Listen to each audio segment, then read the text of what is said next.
Those of you that don't know me yet, I'm Mike Smith, college recruiter for the FSGA and the FJT. We inked the partnership last year and we're continuing it into 24. So really just grateful and blessed for the opportunity to do this. The big thing when I talk about tournament scheduling though is experience versus exposure. Okay, and what I mean by that is we are continuously playing events, right? Especially down here in Florida. I have clients all over northern, in the northern United States, or even in northern Europe and elsewhere around the world. And as we know, we have more ability to play throughout the course of the year. So tournament scheduling, I would say, is even more important for us, right? When to play, when not to play, what to play in. How to space your events out, what challenge point is correct for you, and everything like that. So we're going to get into all of that tonight. But when I talk tournament scheduling, I talk about two things: experience and exposure. Like I said, what is experience? Experience is more of a developmental mindset. Can I put myself in the final group? Can I put myself under pressure? What am I learning from the actual experience of playing 1836 or 54 holes in competition, right? And then on the exposure side, it's exposure to, yes, the college recruiting process, yes, the junior golf rankings, whether it's the FJT points list or junior golf scoreboard or whatever it may be. But the point here is that both are important. Now, if you're pre-junior year, if you really haven't started the recruiting process yet, and if you're not an elite recruit, maybe in the top 100 or 200 of your class, exposure is not that important for you. I would say most of the time, now it's an individual case-by-case basis, but most of the time it makes more sense to think about the developmental experience that you're going to get from the tournament rather than think, how is this going to affect my ranking? How is this going to, am I playing near the colleges that I want to go to, right? But if you're in your junior or senior year, you're getting ready for the recruiting process, and you are speaking with coaches already, it makes sense to ask them, Coach, where will you be recruiting this spring or this summer? And then start to make, if you're very interested in the school and there's genuine communication going on, you're getting good feedback from the coach, it may make sense to play where you want to get recruited. That's a simple line I use all the time, is play and get exposure where you want to get recruited. Okay, so just to point those two out. I am going to run this video. This video is basically A to Z when it comes to tournament scheduling and my beliefs of that.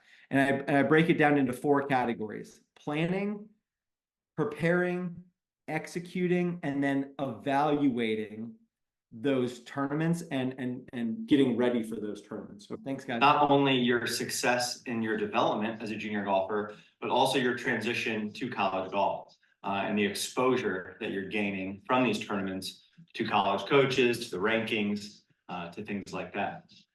So if we're college golf, when we talk about tournament scheduling, I think it's definitely one of the more talked about subjects. It's definitely something that I think overwhelms families and is very daunting to most. But it doesn't have to be that way. So what I'm here to do is kind of lay out the blueprint for you guys. And I'm just going to start by talking about the 4 stages of tournament scheduling. We have to plan, we have to prepare, we have to execute, and then we have to evaluate. So let's talk about those, let's define those, and then we'll break them down a little bit more. So planning, just looking ahead and taking ownership, right? What I say is ink it, don't just think it. Right? So actually putting a schedule somewhere where it's visible. Preparing, not only preparing your skill set and your body, but making sure you're just mentally prepared for tournaments. Execution, that's actually going out, performing, and trying to be the best self that you can be. And then evaluation is reflecting on past performances, not only from a skill set standpoint, but also from a, did I play in the right event? Did I approach this the proper way? And starting to learn through some of those trials and tribulations. Okay, so let's break down each stage. So the planning stage, I think the biggest thing that I see is that families don't start early enough and they don't look often enough. So make it a regular habit, even if it's, the second Friday of each month, but make it a regular habit to sign up for events and also make sure that you're staying staying ahead and not missing deadlines and not letting other events pass you by. The reality is that the AJGA requires you to sign up about 6 weeks in advance now. And in some cases, in other invitationals, you might even have to sign up sooner than 6 weeks in advance. And as a general rule of thumb, like I said, I think just having some day during the week that you look at schedules, that you start to plan, even if it's just to sit down with mom and dad. Although I like my juniors to take control and actually hit submit and confirm in terms of signing themselves up for tournaments, I still think it's good to talk to mom and dad and coordinate travel schedules and other siblings and other family events that are going on. Okay, a couple things there I just want to mention before I roll the rest of the video. First thing is, I'd be really curious to hear how many families out there have regular scheduling meetings, right? I know there's a lot of anxiety, there's a lot of overwhelming feelings around tournament scheduling, especially this time of year. I'm talking to almost every family I work with about tournament scheduling. And there's even some northern clients I work with that the schedules aren't out yet. So there's nothing that we can do other than plan ahead, go based off what happened in prior years. But I'd be curious to hear if you guys are willing to put it in the chat. How many of you guys regularly sit down? How many of you guys keep a schedule visible, meaning on the refrigerator or at least somewhere where you can see it once in a while?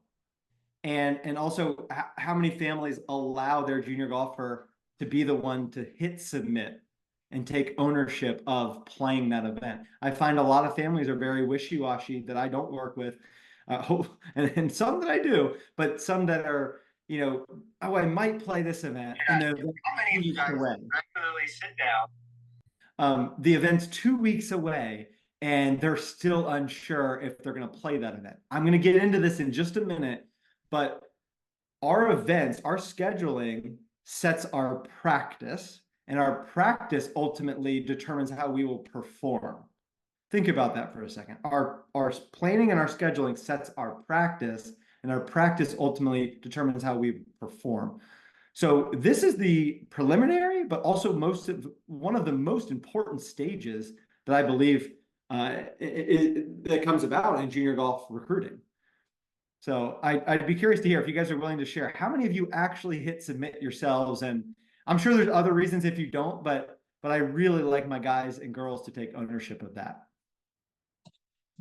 In the planning stage, the other thing I wanted to say is it's important to find your balance. I find a lot of families that they just load the schedule with AJGAs, and it might be a player that's barely shooting 76 or 77, right? And the reality is a lot of these AJGAs, especially post-pandemic, have required you to be fully exempt to actually play in the event.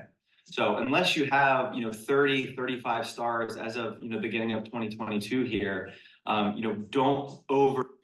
Same thing applies to the FJT guys. The FJT's great though, because a lot of these opens, Brian, please correct me if I'm wrong, but the opens are exemption based first and then random draw second. So if we have a field of 84, it's very likely that you're going to have a decent portion of that field still be up for random draw. So everybody has a chance, but scheduling matters, and also the events that you play matter. And so if you're not breaking 80 yet and you're a 2026, you don't need to sign up for all half AJJs and half FJTs. Play some smaller events, play some more local events, and we'll talk about this in a minute, but I call it climbing the ladder. If you haven't succeeded with where you're at, if you haven't won or played in a final group or something like that, there's no need to jump 4 rungs of that ladder when you really should be climbing 1 at a time, if that makes sense. Load your schedule on the top heavy side, right? And the way I like to talk about finding the balance is having your majors or your hard events, having your medium events or your challenging events, and then having your easy events or your confidence builders, if you will. I have a really good friend named Ben Pelicani that he had a really good way to say this, and he said, those majors, if you end up winning, people will start saying, "Who is that guy? I've never heard of him," right? And then your challenging events, if you win, people might say, "Well, I'm not surprised. He's been there before. Like he was due." Right? And then your easy events, those confidence builders, people are probably going to say, "Well, he should have won. He's the best player in the field. He's been here before." Okay, so the point being there, just to make that completely clear to you guys, is that we're trying to find a balance. There's no amazing competitive player on earth that just plays majors, even Tiger, right? He always talked about getting reps and building up to those majors. So especially in junior golf, we need to be honest with where we're at, be really honest. What events am I succeeding at? What events are helping me build confidence? What events are challenging me? And then eventually put the majors on the schedule as well and say, what events do I really need to challenge myself with? That's what that's meant to be. So just to make sure everybody is clear on that. And just a side note, I think it's in terms of balancing your schedule, you have to think about the spacing between events. You have to think about not only the priority of events, but the order in which that they're falling. Okay, so two things I mentioned there that are very important that can get overlooked. How far in between events do we have? And what order are they falling? Are we coming out of winter? If I'm playing another sport or if I'm living in another state in colder weather, am I coming out of winter and going major, major, major? Is that going to help me build confidence? Is that going to help me be successful? For most players, no. That's where we have to be really honest with ourselves. So two things: spacing, how long do I have in between events? And what's allowed me to build confidence and grow and develop as a player before or in the past, right? And what priority level of events and what order are they following? Right. So if we come out of winter and we go major, major, major, right? I just realized I filmed this video 2 years ago. Let's keep going. A couple of those confidence builders, a couple of those challenging events first before you jump right into your majors. And then the same thing goes for setting goals and setting expectations. If you haven't even succeeded at the regional level, well, then don't set your sights on trying to win and set the expectation to win at the national level, right? So a good goal, for example, might be if your best finish ever is a top 5 in a state event, right? Your next goal might just be to get in contention, to get into that final group and feel that pressure and then put yourself in a position to win, right, at the regional level. And then you can eventually transition. Once you get in that final group, once you learn how to win, that's when you can start to transition to more of the national level events and start to put the expectation to actually win an AJGA or win an Invitational, okay?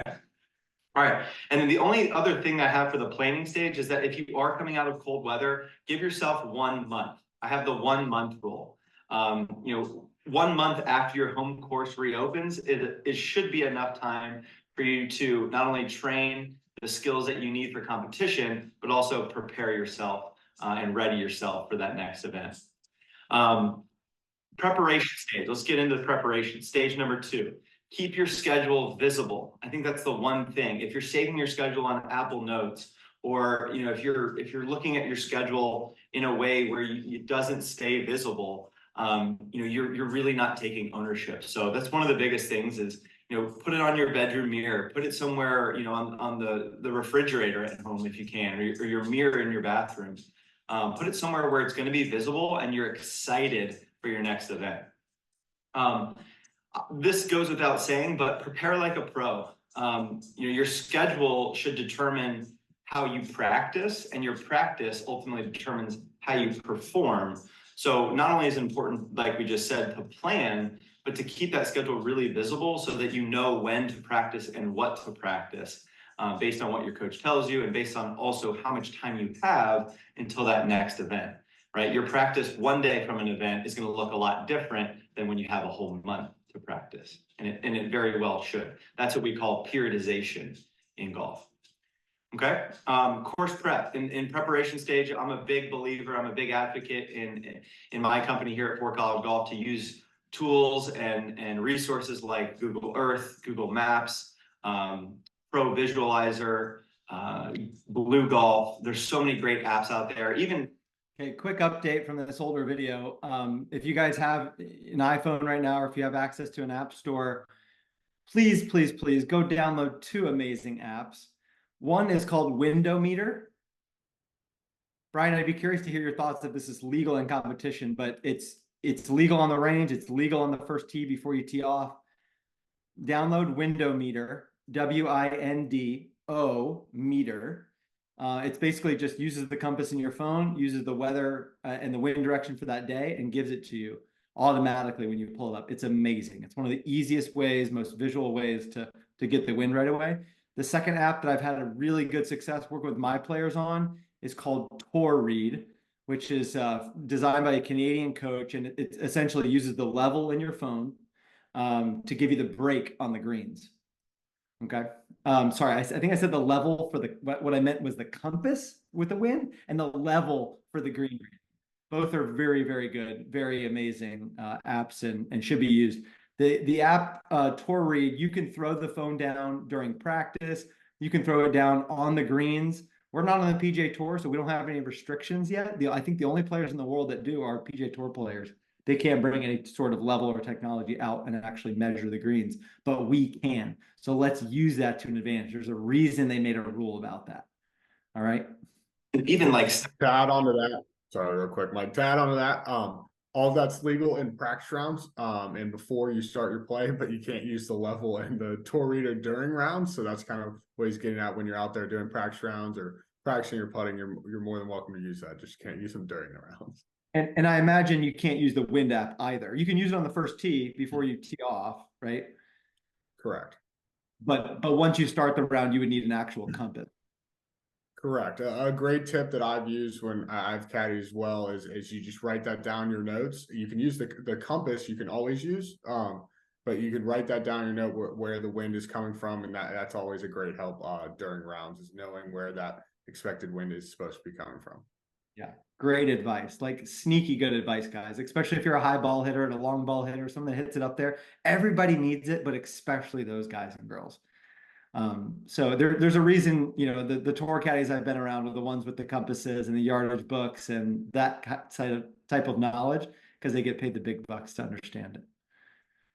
stat tracking apps like Arcos that go on the butt end of your clubs, even apps like that have the ability to show you the golf course from a mapping perspective. So my rule of thumb is, at least get on and check out the golf course, check out your boundaries, check out some of the specifics of what clubs you'll be hitting into greens and specific targets if you can, and then play at least one practice round, right? I think the saying goes, tour pros play 3 practice rounds on golf courses that they've already been to, 5, 10, 15 times. And our skill level isn't close to where they're at, then we need to play at least one, right? Throw balls around the greens, check out slopes, ask yourself, where could a tough pin position be here? And if you can, even start to get some of those dots in the practice rounds. Huge advantage and extremely underrated, if I can just speak on this for a second. I think a lot of guys think, oh, I played there last summer. I know that golf course. I don't need to play a practice round. And right, with a lot of my guys, school comes first. I get that, guys. We're busy. We have tough travel schedules. But if you're going to play an event, then we're talking about preparing and planning before that event.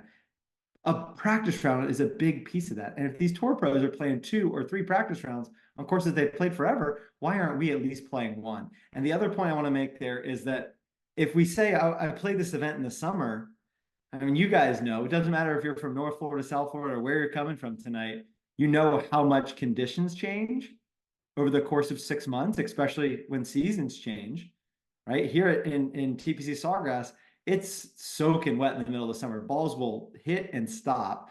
And, when we have the collegiate event, the CBEST event, when the University of Florida national champions and UNF and a bunch of other amazing golf programs are out there playing, it's firm and fast and the wind's blowing 30 at all times. So there's an innate feeling that you don't need to play a practice round just because you've played it before. But I think that's a very flawed way to think. And whenever you can, make sure that practice round is scheduled and make sure that you're preparing even before that practice round on apps like Google Earth. And another app I wanted to mention, a great stat keeping app. They don't pay me. I use their stuff, but they are amazing. And it's getting better and better as the years go. It's called UpGame. If you guys haven't checked out UpGame yet, definitely give them a look. All right, the last bullet point I have in the planning stage is keep a growth mindset. continue growing and adding to that developmental skill set, and you'll only continue to grow and get better every single day. A good friend of mine, Corey Connor, said, keep adding layers to the onion, right? I think about that onion as layers of armor, right? The more armor I keep adding, the more I keep practicing day to day to day, the more impenetrable that armor becomes. Quick story. Corey Connors had, I caddied for him in 2013, the US Open qualifier. He had, and this is before, anybody knew his name, and outside of Canada, right? He had the Decade app out, he had a strokes gained app out, and then he had a stat tracking app out. And he also had a green reading device, because they didn't have Tor Read at the time, to read the break of the green. And he, just to explain this a bit, he looked at that, or he thought of that as layers of his preparation onion, right? The more information that he could get and simplify it before it was time to put a game plan together and practice round, the better. And I really, took to that when I saw that. I was like, wow, this guy's really prepared. I was, and silly me, I was, just finished college golf. I thought I was a good player. I'd played US Open professionals myself, and I was like, Corey, this is the strategy on this hole and that hole. He said, Mike, I already went on Google Earth. I know the strategy for me. He said, I'm hitting drivers on these holes. I'm doing this on this hole. We just have to go out there and test some of the breaks and see where the pin locations are and hit a few chips from tough spots, and I'm going to be good to go. So I learned a lot that week. And that was a long time ago, but it's really good advice. Keep adding layers to that onion. And I think about it, like I said on here, layers of armor. The more information you have, as long as you're able to simplify it, sometimes there's people that think it's paralysis by analysis, but if you can simplify that info, pick specific targets off the tees, know your strategy on certain holes into greens, and know what you're doing, you're gonna feel more confident, not more scared when it comes time to tee it up. Okay, so that's our planning stage and our preparation stage. We're going to move on to the final two stages, which are the execution stage. All right, this is when we really get into the tournament scheduling and what it means to perform at a tournament, and then go back and evaluate how you performed, and then subsequently schedule events from there. So all of you junior golfers out there tonight that have some tournament experience, you can evaluate your performance. You have something to go off. And it's not just the scores you shot. Go much deeper than that. It's how you felt. Did you play a practice round? Did you not? What was the weather like? Did the course fit my game? And I'm not just saying you should play courses that fit your game, but in junior golf, we have that opportunity to pick our events. In college golf, coach picks the events for you, right? In college golf, it's really based on the relationships that the coach has and what they played in the prior years. In junior golf, we can change that. And we're as junior golfers, you guys are growing, developing, and maturing at the fastest rate you ever will in your entire life. Right? So take these things into consideration and think about them a bit when it comes to tournament scheduling. It will help you. Stage, just readying yourself for tournaments and really being ready to go out and just perform, right? And then the evaluation stage, which is kind of reflecting back and looking at your past performances, looking at those decisions that went into tournament scheduling.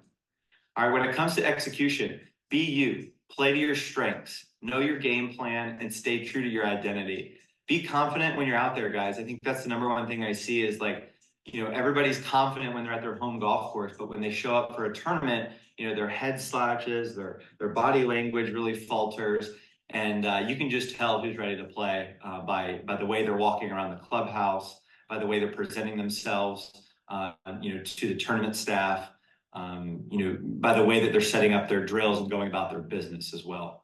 So my biggest advice there is, get to a point where you can play freely and minimize expectations, all outside distractions, and as many negative emotions as you can, right? That's how we can really just be in a state of play and be really free. I think that's where our best golf comes from, no matter who you are. And then just be decisive and stay aggressive. When it comes to going out and performing, like I said, I think the guys that know how to go about doing their business are the ones that can be decisive and can stay aggressive. So in the planning stage, that's when you have to really smooth everything out. And then when you get to the tournament, just allow that to ooze out of you and perform. All right. Okay. Last but not least, the evaluation stage. Evaluate your past performances. It's key to make these things vocal to your coach. It's key to write them down and take ownership yourself. Like we said, ink it, don't just think it. And then the 3 questions I always ask my players, I want to share with you guys is, what did you do well? What could you have done better? And sorry guys, I didn't mean to stop it in the middle of that there. This is really good. So I call this good, better, how. Let me run it and I'll talk about it in just a second. How will you do it better next time? I call that good, better, how. Okay, it's a great evaluation technique that you can. So the best players I've been around in the last 10 years, and even my time in college golf, were the players that could evaluate their performance honestly and truthfully right after the round. Maybe not right after, but some players can do it right after. Some players get emotional. To those emotional players, I would say have a meal, let that hot water hit your face, take a shower, and then evaluate. Otherwise, I'm a type of guy, like, I might be emotional, but I want to talk about it right away and then get it over with and then, relax the rest of the evening. So for either one of those type of player, I would say you need to evaluate yourself, and a great tool to do it is good, better, how. What did I do good? Kind of simple, right? What did I do good? What could I do better? And how can I do it better? It doesn't matter if it's the first round of a tournament or the final round of a tournament. You could even do that during your practice days. It's a great evaluation method to hold yourself accountable and just reflect a little bit. And that's what this evaluation stage is about, is reflecting on your performance, reflecting on the good and bad things you did, and just learning from those experiences so you can do them better next time. You can ask yourself after every round and start journaling on your own and really taking ownership of your evaluation. The second thing is tracking your stats, right? There's so many good apps out there like UpGame, Shot by Shot, Decade, Blue Golf, Birdie Fire. There's even the USGA GIN app has a pretty decent stat tracking system. But make sure that you're disciplined enough to do this after every round. I think that's the big key, is that in order to have a decent sample size of data, you're going to need 20, 30, 40 rounds. You can't just look at one tournament or a few weeks. You really need to look at a larger sample size. All I'm going to say there is, and we don't need to go into it too much, but golf is an art, but it comes down to math. So the more statistically aware you are, the better you're going to be able to prepare for that next tournament or that next round. Hands down. Okay, and then the last thing in the evaluation stage, guys, is that we need to ask ourselves questions about how we should go about scheduling in the future, right? Like we said, this is very cyclical. You're going to be scheduling new events by the time your last events finish. So I think asking yourself questions like, how will I do things differently in the future? What level of events is appropriate compared to my skill level right now, right? And that needs to be continuously reassessed. Did I play enough or not often enough, right? Did I play too much or should I play more often? I think that's really weather dependent, location, and where you are in the country dependent, and also skill dependent and age dependent. Did I give myself enough time for rest and recovery? Did I space my events out enough? I think that's a really important one. I see juniors getting really overwhelmed and even burnt out at times because they pack in so many events, typically during those summer months. Ask yourself, were there any events that I couldn't handle? I think that's one that, kind of just prompted from what I just said, is when we get really stressed out, we tend to play worse. And we tend to have those moments where we feel anxiety, and we all know that that's typically not a good thing for competitive golf. And then just recognize any patterns that you found in your game and ask yourself, am I playing for experience and development, or am I playing for more exposure? And when it comes to the recruiting process, there are times, especially during your junior and senior year, that you'll need to play for exposure and play near the campuses where you're trying to get recruited. It goes without saying, we did a study at Junior Golf Scoreboard just a few days ago, and what we found— This is pretty interesting. So comparing young players and old players, listen up, guys. Now is that the top players, the top 250 players in each class, freshman, sophomore, junior, senior, the tendency was those underclassmen, those freshmen and sophomores, had a tendency to play more often, but play more locally. And then once we looked at the juniors and seniors and that set of data, it was really interesting that we saw that players actually competed less often, but they competed at a higher level and they picked their spots. They were really traveling around the country and making sure that they could also get that exposure to college coaches, the rankings, other levels of competition, other types of golf courses, things like that. So now that you've gone through the tournament scheduling cycle, hopefully that makes sense. Please let me know if you guys have any questions. All right. Thanks, guys. That was a little different format tonight. I'm not used to sharing things through video format. I'm used to speaking about them firsthand. But any questions based on that? Tournament scheduling, as we know, is very fluid, very cyclical, like we said. And it's ever changing. Different tournaments and on different tours, different opportunities are popping up every day. But the best advice I would leave you guys with before we open it up for questions would be find your balance, be really honest with yourself, and figure out what number of events is appropriate and what spacing of events is appropriate for you.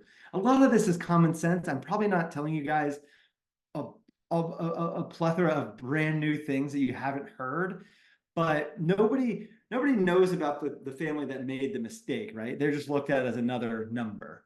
But I see too many families either not taking ownership or withdrawing at the last minute or just playing the wrong events simply at the wrong times to be comfortable and just stand here tonight and say, everybody's got it figured out, right? I know most people do, but at the end of the day, golf is a game of mistake avoidance. And I think tournament scheduling is a game of mistake avoidance as well.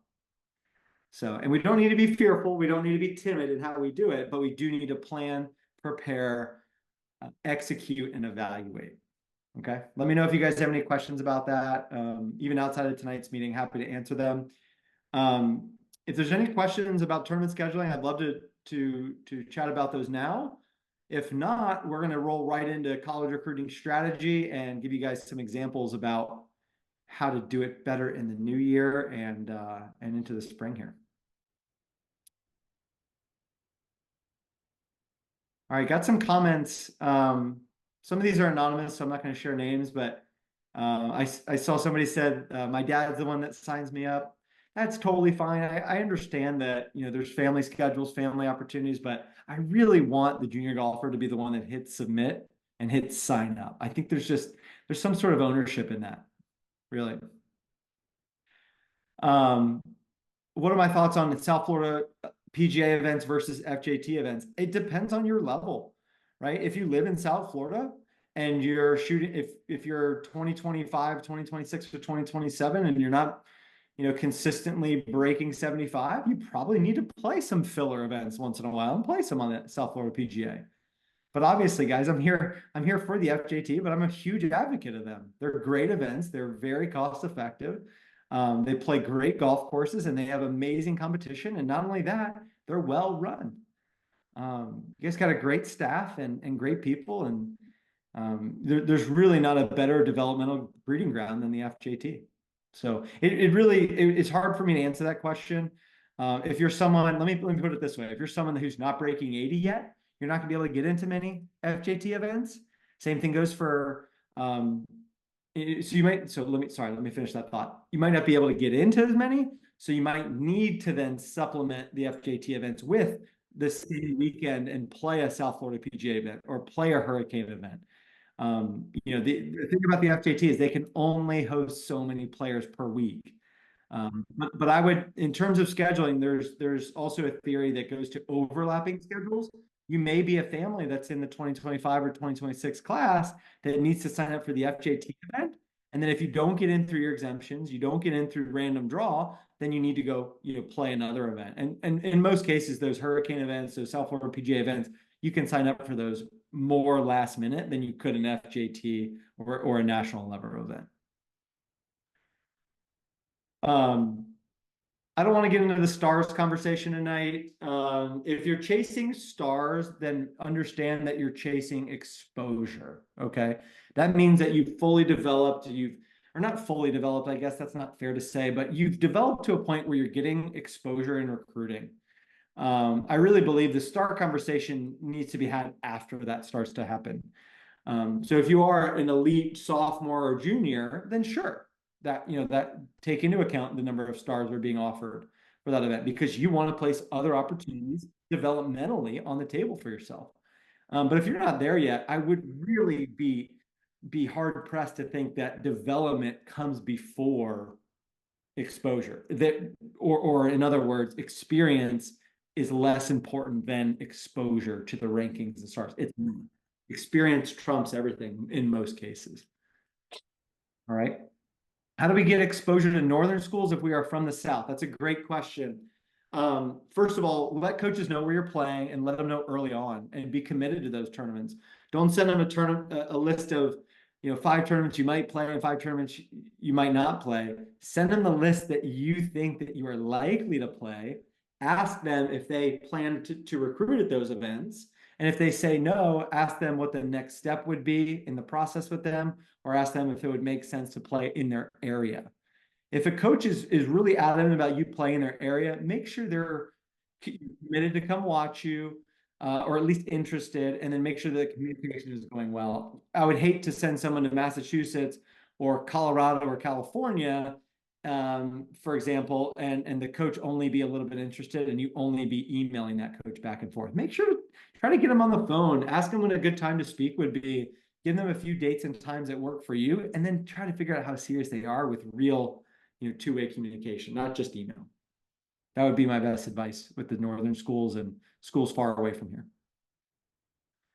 All right, I think I just answered those 6 questions. Thank you guys, those are great. That helps me. It's always great to hear, and I'm always curious to learn what you guys are curious about.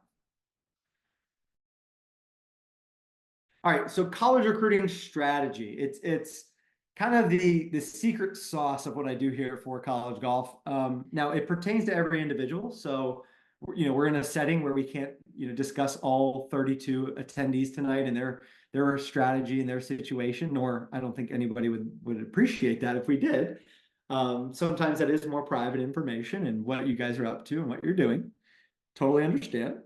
But what I will say is that everyone should have an idea of what their college preferences are. When I talk about college preferences, I talk about, what are you looking for from an academic perspective?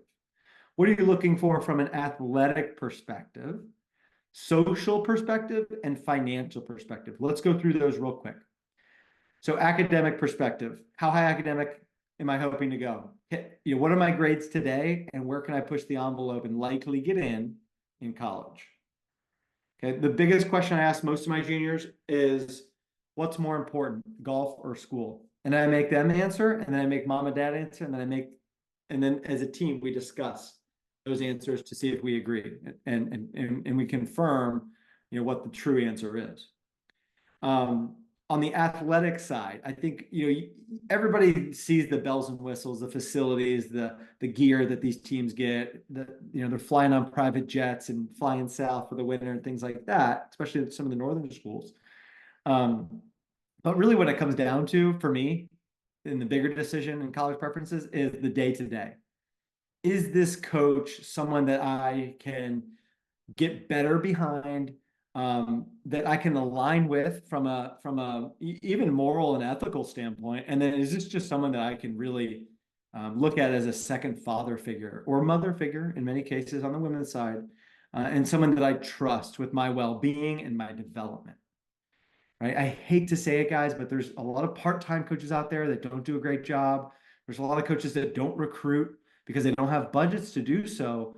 So don't think of it as their responsibility to ask these questions in the recruiting process. You need to be asking them. You need to be asking yourself, and then connecting with these coaches and communicating with them to confirm that they're the right coach for you. But from a college preferences standpoint, what I find is, like, is this the right coach for me? And then 2, what's this coach like? Are they hands-on? Do they want to know every detail about the player's golf swing, how they practice, what they're eating for lunch? Like, are they really involved, or are they more of a motivational leader, kind of a, slap on the butt, go get them, you got this kind of coach? And what I want to really show you guys is there's good coaches that exist and bad coaches in both buckets, hands-on and hands-off. Like JC Deacon at University of Florida, yes, he digs into the details, especially when it comes to like courses and practice rounds and wind direction. And he's out there with his guys, right? He's digging in. I just saw him at TBC Sawgrass the other day, and he was dug in. He came to Sawgrass because they were doing their qualifying when the FJT was at Boston. So funny enough, I got the chance to talk to him. So he's a hands-off coach, and he's one of the best coaches in the country, right? And sometimes be too involved, or I'll give a good example of a good hands-on coach, Bryce Waller at UCF. He's very in tune with what his guys are doing, even from like a numbers perspective on TrackMan, and he helps them with their practice plans, and he recruits a lot of internationals as well. So when they come over here, I think they settle in faster, and that's why they've had success there.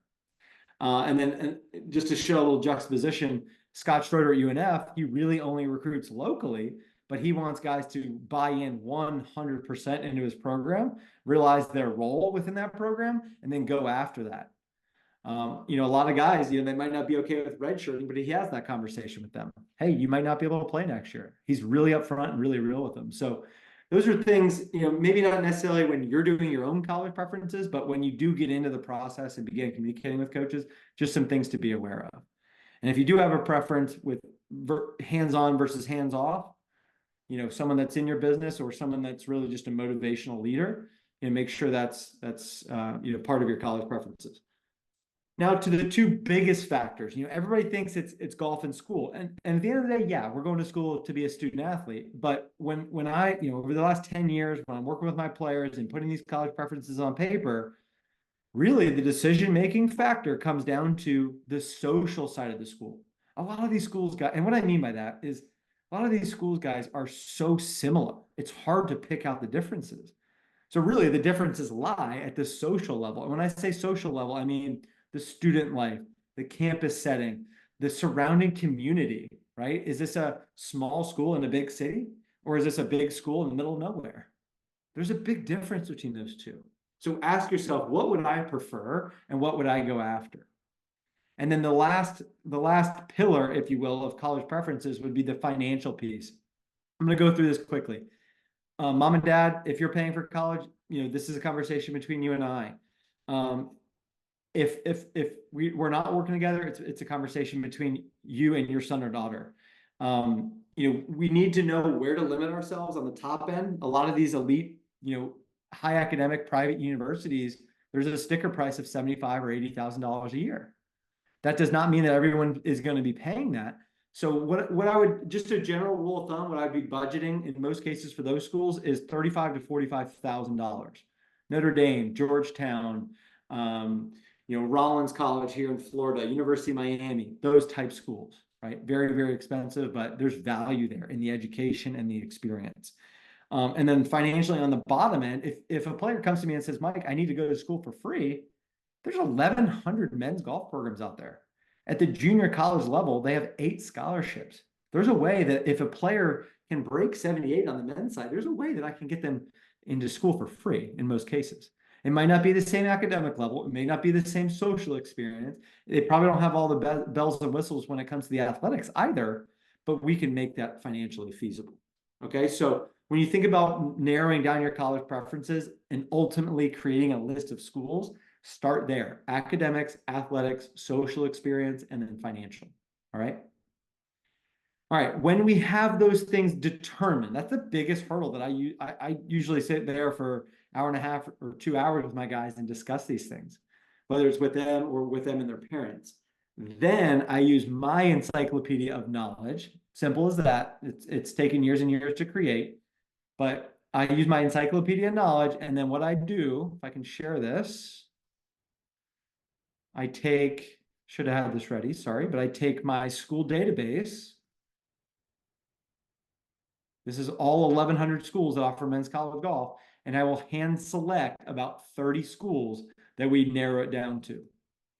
And then we make a personal database here with the student athlete's name and everything. And within that database, we have I'm just generalizing here, and this is very typical, but 10 reach schools, 10 target schools, and then 10 safety schools. Let's just define those. Reach would probably be schools that aren't really excited or interested in you today, but schools that you still have a chance at. Not dream schools, reach schools. Target schools would be schools that should be interested right away, and we can likely get communication rolling and campus visits set up pretty soon.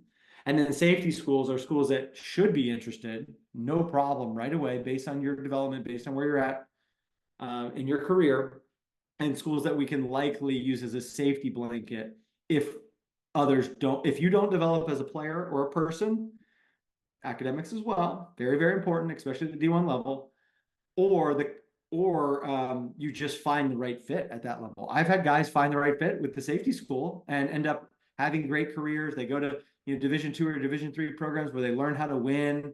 They're the number one, they're top dog on the team, the number one player, and they have really great experiences. Just had a young man came through the FJT a little while ago named Andrew Riley. His recruiting process hit the fan when COVID hit.